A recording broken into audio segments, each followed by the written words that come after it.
अस्सलाम वालेकुम व्यूअर्स, आप सब कैसे हैं। आज आपके सामने बनाएंगे सिंपल, इजी और authentic vegetable soup. Recipe start करते हैं।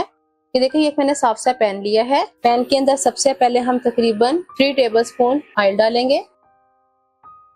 अब घी के अंदर हम तकरीबन हाफ टी स्पून लहसुन का पेस्ट डाल देंगे। बस हल्का सा इसको फ्राई कर लेंगे लहसुन को, ज्यादा डार्क में नहीं करना।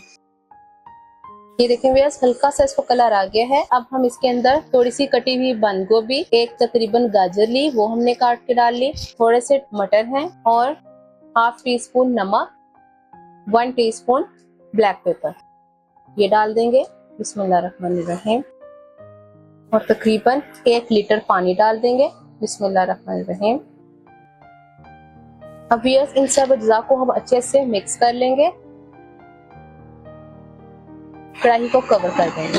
अब हम सब्जियों को हम इतनी देर पकाएंगे कि हमारी मटर और गाजर अच्छे से गल जाए। माशाल्लाह हमारी सब्जियां अच्छे से गल चुकी हैं और पानी भी देखें पहले से कम रह गया। माशाल्लाह मटर भी देखें आराम से गल गए। ऐसा हमने एक मैशर लेना है और आंच हम कम कर देंगे और सब्जियों को थोड़ा थोड़ा हम ऐसे मैश कर लेंगे।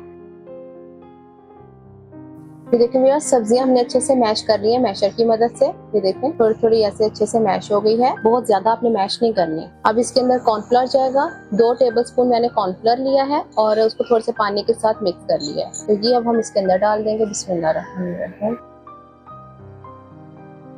इसको मिक्स करेंगे। कॉर्नफ्लोर डाल के सूप को हम सिर्फ 4 मिनट के लिए पकाएंगे, मीडियम हाई फ्लेम पे।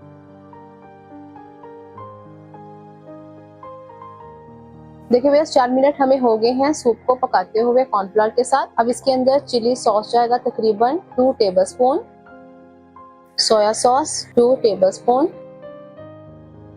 Vinegar 1.5 tablespoon. एक दफा मिक्स कर लेंगे। अब अपने टेस्ट के अकॉर्डिंग भी इसमें नमक और ब्लैक पेपर और ये सोया सॉस वगैरह डाल सकते हैं, लेकिन बाकी सारा मेथड सेम ऐसे होगा। सिर्फ 1 मिनट के लिए पकाएंगे और फौरन सर्व कर देंगे। चलें, 1 मिनट व्यूअर्स हो गए हैं। अब हम अपने सूप को प्यारे से बाउल में सर्व करेंगे। हमारा इजी वेजिटेबल सूप बन के रेडी हो गया है। आपने मुझे कमेंट बॉक्स में बताना है आपको रेसिपी कैसी लगी है। इंशाल्लाह मैं नई रेसिपी के साथ आपके सामने हाजिर होंगी। अल्लाह हाफ़िज़।